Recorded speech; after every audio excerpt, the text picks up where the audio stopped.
how to add any NFC card to your Apple Wallet.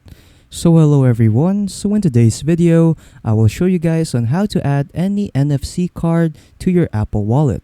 So without further ado, let us begin. So the first thing that you need to do is go to your settings, and then once in your settings, all you have to do is just search up for NFC and then click on NFC and then make sure that NFC is switched on. Moving on, once you're done activating the NFC, what you want to do is just search for shortcuts in your search bar, open up shortcuts, and then once you open up shortcuts, you'll be redirected here. So once you're here, what you want to do is just go to automation, which will be found at the bottom center of your screen. And then after that, what you want to do is just click on new automation, scroll down until you see NFC, click on that.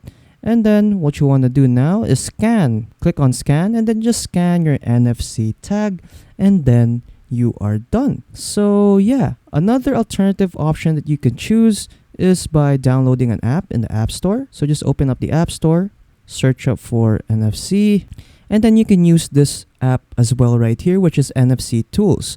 So feel free to choose which one you would like. So you could choose either from using the shortcuts or use this app right here, which is NFC Tools. So yeah, that's pretty much it on how to add any NFC card to your Apple Wallet.